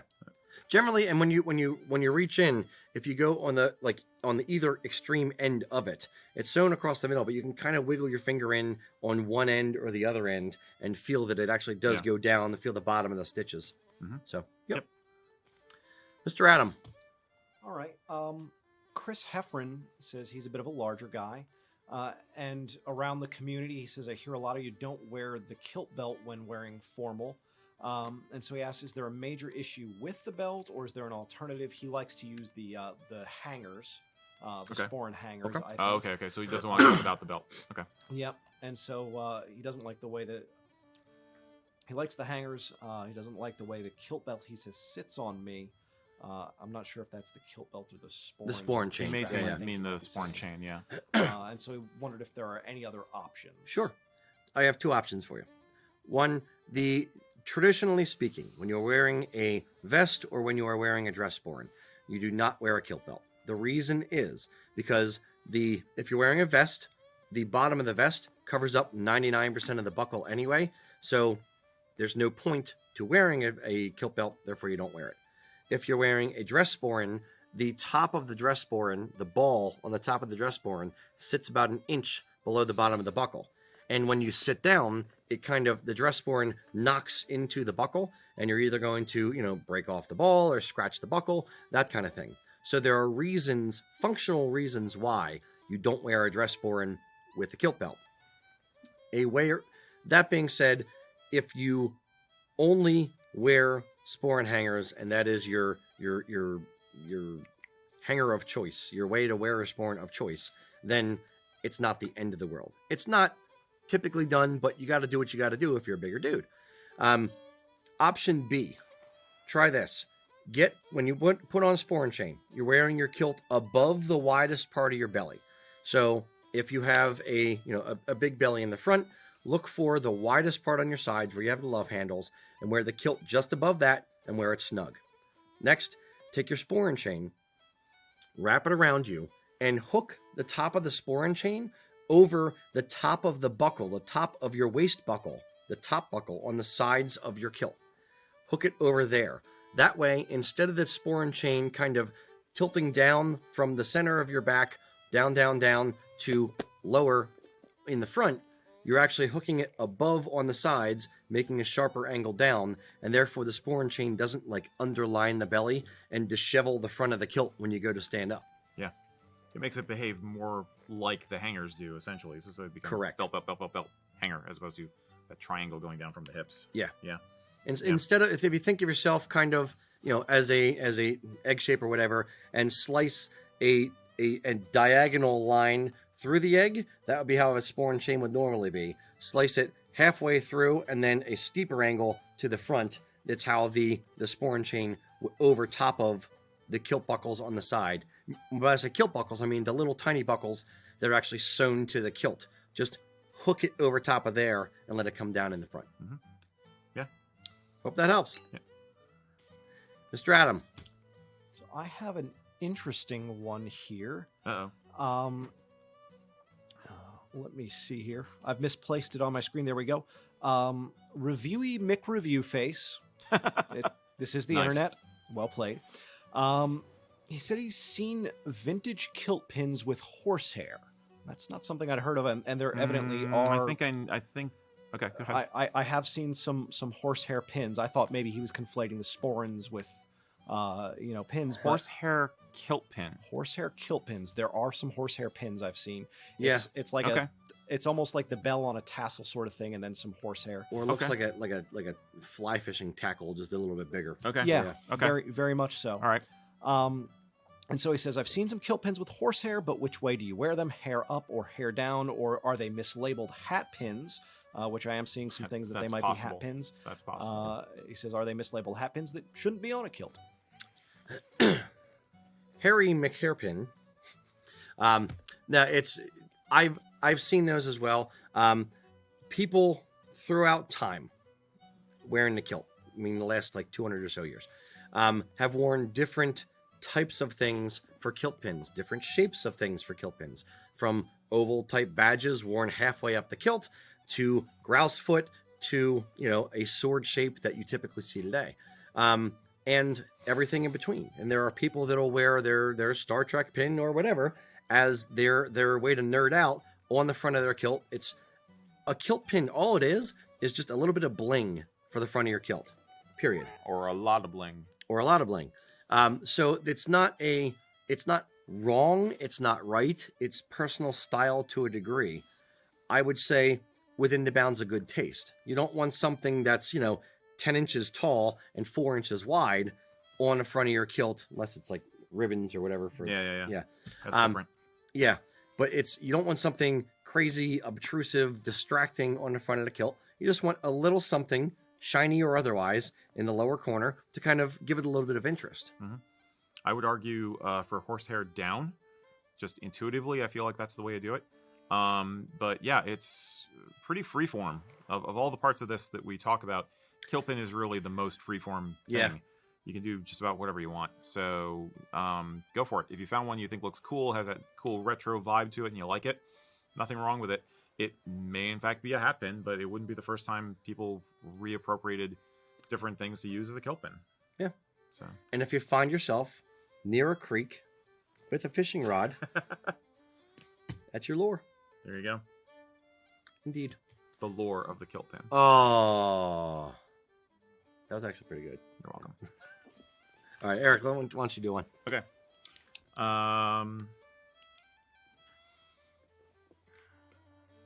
Okay. Jim Pomeroy said, "Well, yeah, you can wear a gray Braemar jacket with brown herringbone waistcoat, can't you? Are the buttons being different going to be a problem? Can you mix your browns and your grays for a look?" And I think I know what you're going for. But... Yes and no. You can. I don't mind mixing colors so long as the fabric itself is the same.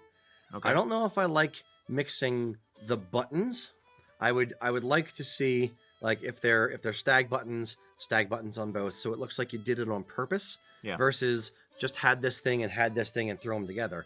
The gray Braemar, because he brought it up, it's not a tweed fabric. It's wool. It's a barathea, and it's more of like a thorn-proof, is what they call the type fabric.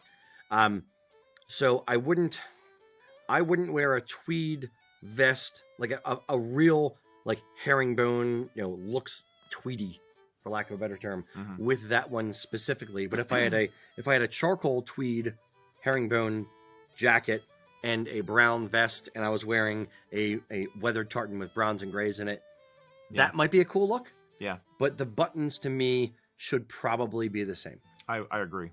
That's pretty much what I was going to say. I was going to say I wouldn't rule out using the gray Braemar with a different color waistcoat entirely. I think you'd have to be very cautious about what tweed you're using if you're using a tweed. A complementary color of a barathea cloth would probably work better. It is definitely a retro kind of a look. There have been different times in the 20th century where that's been popular to have different color waistcoats. I think they did it a lot in the 50s. And then I think they did it in the 20s also. The Victorians certainly did that kind of thing. But making sure the buttons are consistent would make sense. It's de facto a more casual country estate sort of a look, so I would definitely lean towards the antler. Antler buttons are pretty ubiquitous for Highland wear, so it's easy to do. But I would make your choices very carefully. How about this? And make it tone with a tartan. I mean, like, that was the thing you mentioned, which I think is the most important, is make sure that the colors all are represented somehow by the tartan. If so just or complementary, very, very least. Yeah. How about this? And I don't know how I feel about it, but I'm going to say it anyway. I may hit the day after it comes out of my mouth. Sweater vest with a tweed jacket and vest. I've done it. Tweed jacket. I've done it. See, that to me is a little bit less. It looks very like 60s, 50s. No, it's older than that. 70? Okay. Well, it looks retro much more than a different color jacket and vest in the same material. But it's less of a sin in my mind because a sweater vest can't be tweed. Therefore, it could work. I don't know. I'm going to reserve judgment. Let the Photoshop something and see if it looks horrendous. I can show you pictures of sweater vests with jackets and kilts. Okay. At least I have one or two examples, but other than myself, because I do it. But I think sweater vests are very forgivable. They're meant to be casual and maybe add some color, maybe not. But it's just casual warmth wear. I don't like doing. Me personally, I hate sweater vests on me. I don't like V-necks on anything. I don't know. It's not your thing. Personal vibe. I can't. I don't mind it on other people. I can't do it for me now. Okay. Yeah. Lovely. Clear Good as question. mud. Yeah, absolutely. Mr. Erik, was that you or was that Adam? That was me. All right, Adam, you're up. Hunter the Hippie asks us, "Hey guys." A hunted hippie? Sorry. He says, "Hey guys, I love you, but Love you how too, can man. one stay warm in the snow while kilting?" Run. Never stop moving. Create a fire. Stand over the fire. Chestnuts roasted on an open fire. Coraline's not. She's not grooving on this answer. No. In a kilt, there's a few things to do. It's common sense type things. The most important warmth layers are your head and your torso. Wearing an appropriate winter hat and wearing an appropriate jacket for the outdoors is by far the most appropriate thing. Next most appropriate, I would say, would be wearing a nice thick pair of kilt hose, not a thin pair, but a good pair of kilt hose, Right. a pair of warm boots, and preferably, if you have multiple kilts, a 16-ounce 8-yard kilt, just to give you a little bit more of that heat layer. That's a wind resistance too, I think. Yeah. The heavier the kilt is, you get more wind resistance you have. Yeah, it's about keeping your core temperature good. Gotta work the core. Yeah, do that too. Lots of whiskey. That's another way. Lots of whiskey. You get used to it. It feels counterintuitive at first, but essentially, as long as you're taking care of your core temperature and your head, like Rocky said, nothing beats a good scarf too. Keeping your neck insulated, you lose a lot of heat through your neck. You will find it's not that bad. Yep. You have lots of guys who question this for a while and then they try it and they're okay.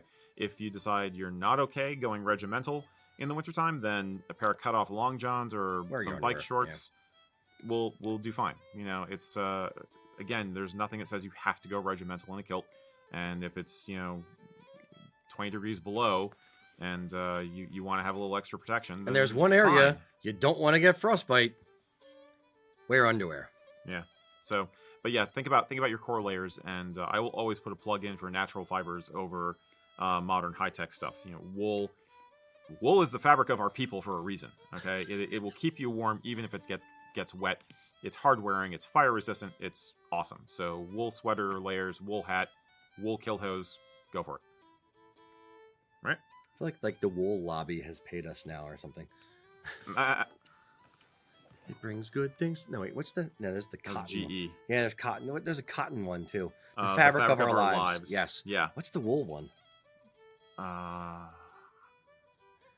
Things go better with wool. I don't know. I don't know. We got to come up with one for wool. That's my new mission. Can you wool me yet? Marketing campaign for wool. Yeah. Okay. Indeed. All right. Yes. Stay warm. Put stuff on. Yeah. Layers. Done. Mr. Adam, next. All right. Lewis Collingwood said, Again? Did I already get one? Yeah. What up, Louis? All right. Lewis Collingwood, anyway. He says, when trying to get children into our heritage, he wants to get children into his heritage as much as him.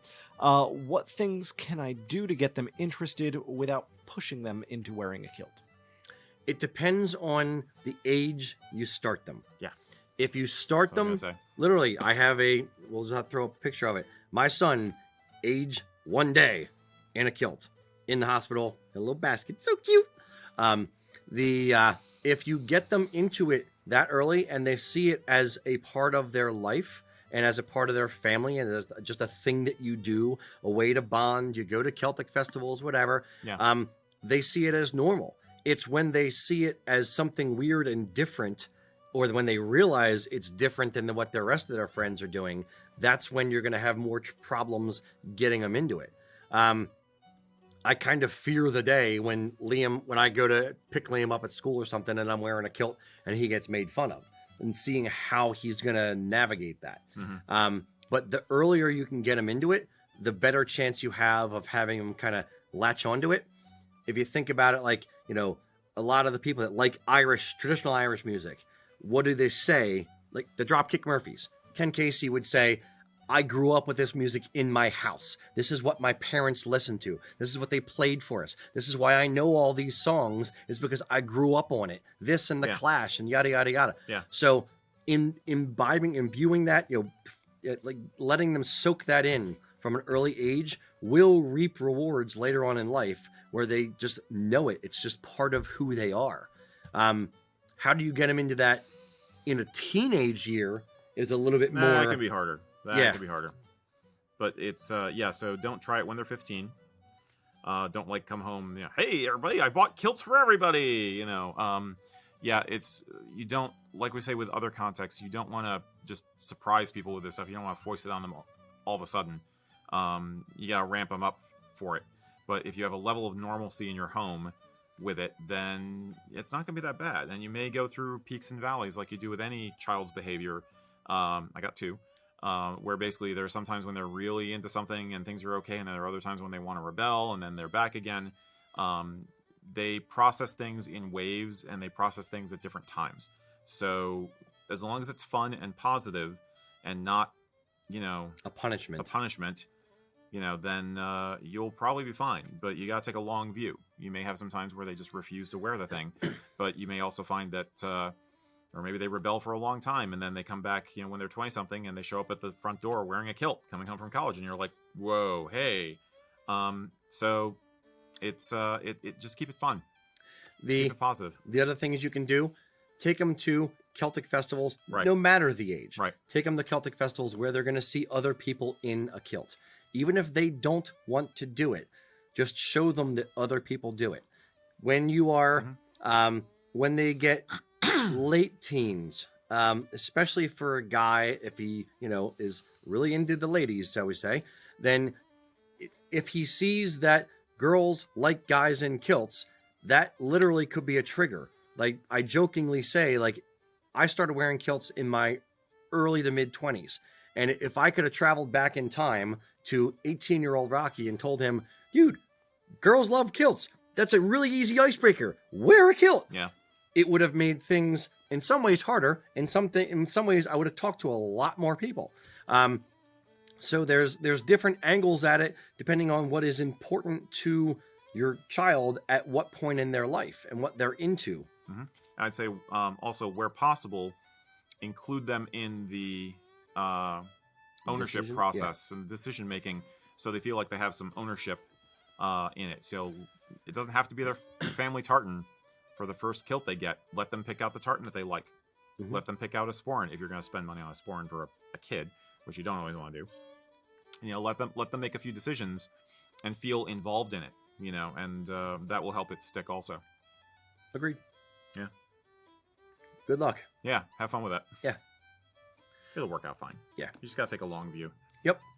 It's like I was, I went through my rebellious thing and for a long time was not, I love my parents, but I wasn't, always in sync with them. But then by the time it was, late 20s, you start calming down, you start getting back into the vibe. You want to learn more about the family history.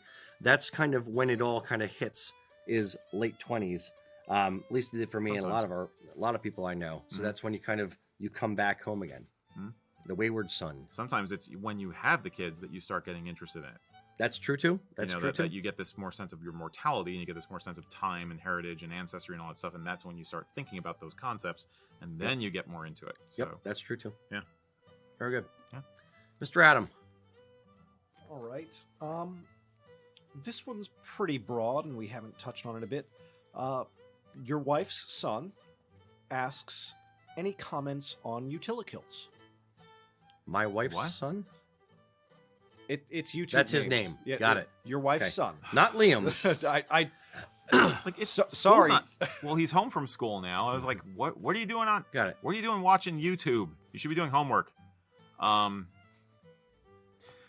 Your wife's son. Oh man, that really. So what was the question now? What the heck was the question? You've ruined it, Adam. It's destroyed. Oh, flabbergasted. Any comments on utilikilts? So the other side of the spectrum. They're awesome. Sure. Yeah. Enjoy it. Yeah. They're Done. a thing. Yep. Utilikilts we talk about this a lot, actually. Yeah.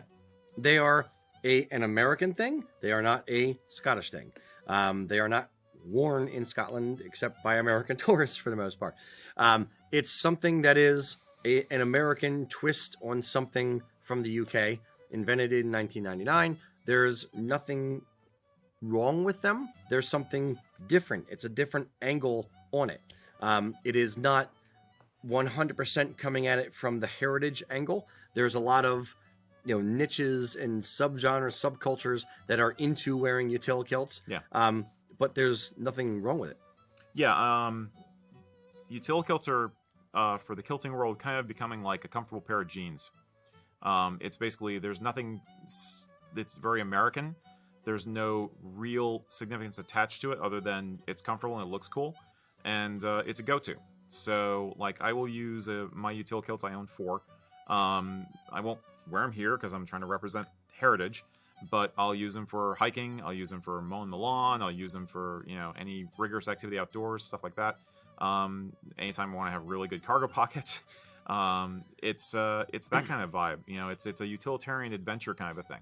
You can sometimes mix some heritage elements into a look with them, it's only ever going to be a very casual heritage look. Like I've seen guys use, if the kilt does not have cargo pockets, I think a sporran can look kind of cool with it, and therefore you could have a clan accessory in your sporran. A kilt pin can be okay on a utilikilt. A kilt belt can be okay with a utilikilt. It varies from model to model of utility kilt. I am, along those lines, I'm not a fan of too often of the utility that have the tartan panels inset in them. That's only because I kind of dig the idea, but I haven't seen it done. I haven't seen it executed well in terms of quality. They tend to look sloppy because of the fabric that those manufacturers are using. I think it's a cool idea, but it's like that. You think of it like as a pair of jeans. I know tons of guys who wear them to metal shows or to like ritual weekends where you're camping out, and you'll have some of your your heathen pagan bling on, and you have the utility, and it basically says, I'm an adventurous guy. I'm a in touch with nature kind of a vibe. Yeah, those are just a few of my thoughts on them. I love them. Yeah, it's like different horses for different courses. Yeah. Do you just because you drive a sports car doesn't mean that you can't appreciate trucks or can't also own a truck. Yeah. Exactly. It's not coming for the most part. It is not coming at it. People try to ascribe this to it, but it is not coming at it from a heritage angle. It's coming at it from a fun twist on it angle versus coming from a more traditional heritage type angle. So it's different horses for different courses. Yeah, I don't agree with people who try to delegitimize, if that's a word. Delegitimize. Thank you. Utilikilts because they're not a Scottish kilt. It's like comparing apples and oranges, and I don't think it's very fair. Yeah, it's a different thing. It's not a Scottish kilt, but it's not trying to be. Mm-hmm.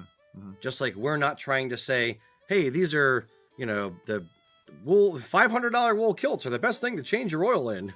You should buy 6. Right. Right. No, it's not for that. It's for fun, and you can do different things in it, but it's not what it was designed for. In the same way that I wouldn't say wearing the utilikilt workman model with the pockets and all the snaps and tools hanging off is great to get married in. It's not formal. Right. So it's, I wouldn't wear that for this, and I wouldn't wear this for that. Yeah.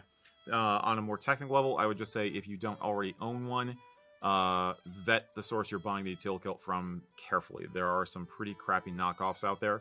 I would try to stick with one of the American-based companies like the original Utilikilt or Angry Bastards or Stumptown.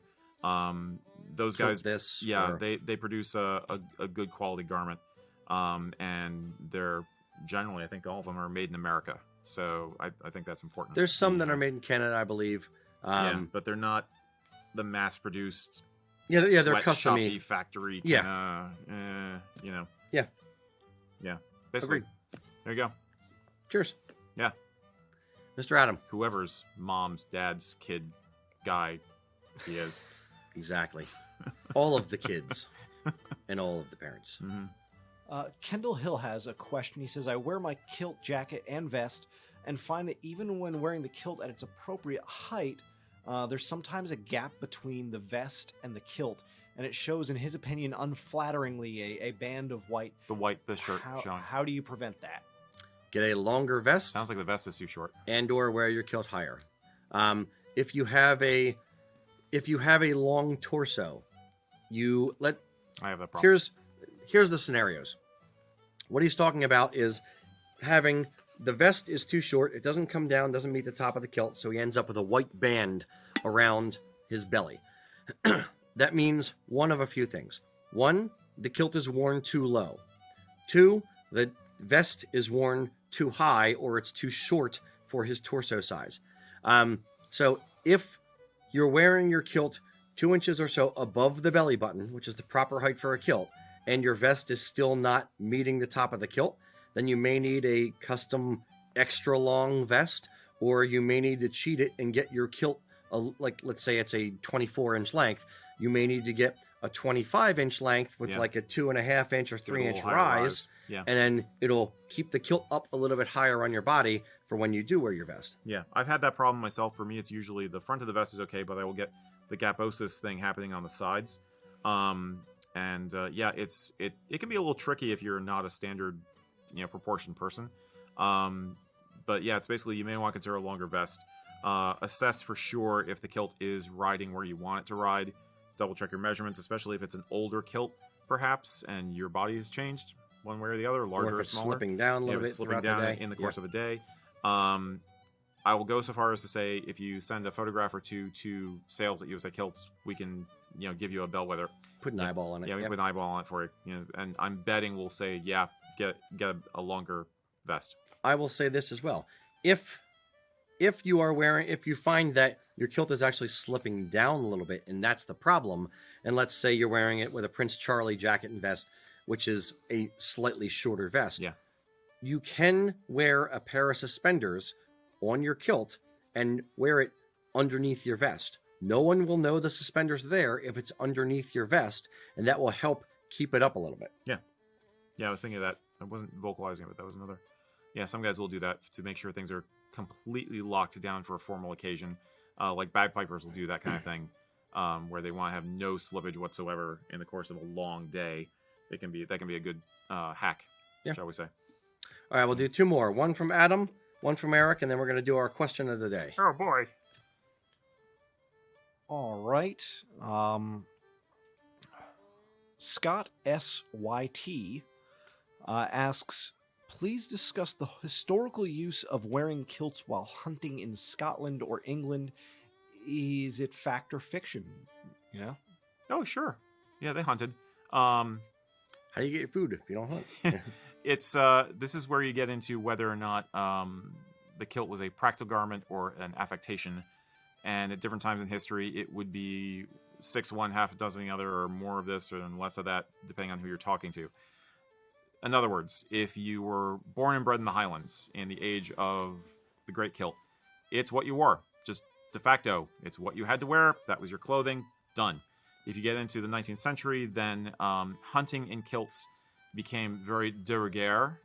You had gillies who were native Scotsmen who were wearing kilts because A, it was traditional, and B, it was part of the uniform in a sense. It gave them that certain gravitas to the people who employed them, and those people who were employing them were aristocrats or well-to-do merchant class people who came up to Scotland for the hunting, and very often owned estates in Scotland, which could get us into a whole discussion on the clearances, which I'm not going to do. Can I interject for 1/2 second? Define what gilly is. Okay, yes, a gilly. Sorry, a gilly is basically the guy who shows you around. He's your native guide. He helps you get through the hills, find where the game is, and brings along the equipment so that you can actually shoot the game and then get it back home. They're basically the experts. They're the sometimes they were also the groundskeepers. They were sometimes attached to an estate.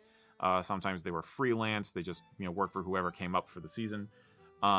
So if you're used to it and you're comfortable in it, and it was your chosen garment, then yeah, kilts offer a good deal of freedom of movement on a practical level. So plenty of people hunt in them even to this day. You don't have to worry about brambles and going through the forest so much when you're hunting in Scotland. You're going up into the hills. You're going up into the rocky glens and such. If you were a Victorian gentleman coming north to Scotland to do the thing, then it was more of an affectation. It was more of the fashionable thing to do to show that you had that that rustic strength. Yes, I'm down with the locals. I'm one of you. I'm one of you. Some of them were. Honestly, but for some of them, it was just an affectation. But did they hunt in them? Absolutely. Yeah. There's a book in my office somewhere on, it's like Life in Aberdeenshire or something like that, and it talks about the gillies quite a bit. There's some great photographs of gillies from Balmoral and other, famous estates where they've got the gaiters and the tweed jackets and the hunting frocks and the kilts and all that stuff. So yeah, they did it. Nice. I'm not sure if that answers the question precisely. I hope it does. But it's not a myth. People did and do hunt in kilts. Yeah. So, indeed. Yeah. We'll do one more from you. Sure.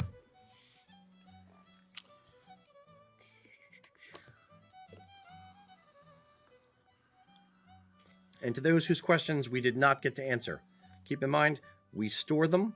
That is what this list is from previous shows, and we get to them in future shows as we kind of cycle through. Yeah, stuff. I'm trying to make a choice here. So This was kind of for me actually, but I'll dive into it for what the heck. Christopher Ryan had asked us a while back. Okay, nighty night. With all that sugar in you, you can sleep. I can't. On an Irish piper's saffron kilt, what do the shamrocks represent? And basically, Chris, I took a look at this a while back and looked up some photography because I was wondering a little bit myself. And the answer is they just represent Ireland.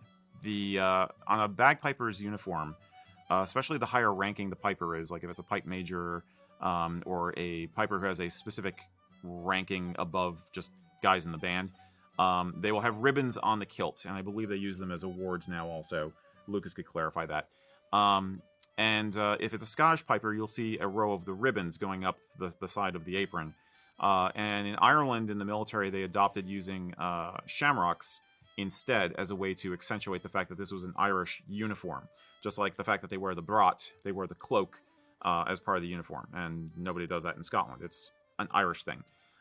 If you look closely at some of the better photography you'll find of these guys, the center of those shamrocks very often will have an insignia, like a pewter metal pin in the center, which is usually a designation of the band or of the unit they're attached to, or something else. I have one really good photo I like, and the guy's, it's a review. He's being reviewed by a superior officer, and you can very clearly see there's like a harp on one, and there's like a fusiliers kind of looking badge thing on the other, and I can't make out what the third one is, but it's very obviously it's a mounting for other decorations and just a way of showing some flash, basically, and sometimes elevated station as a piper.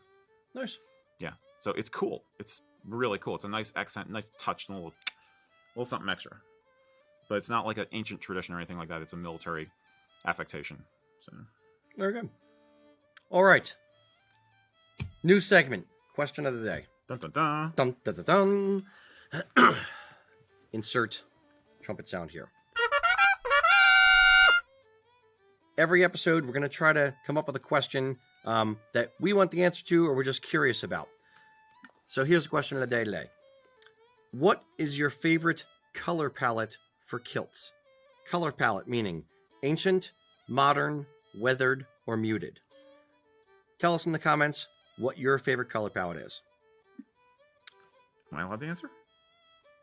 I don't care about your answer. I want their answer. All right, fine. Thank you for sticking with us. Enjoy your day, whatever time you're watching this. Enjoy your life. Exactly. Enjoy life. If you do Valentine's Day next week, enjoy that. Yes. Spend it with loved ones. Mm-hmm. It's probably who you should spend it with. Usually. Yeah. Okay. Unless you want to mess with somebody. Exactly. All right. Well, we're done rambling. Sorry. Till next time, boys and girls. Slán.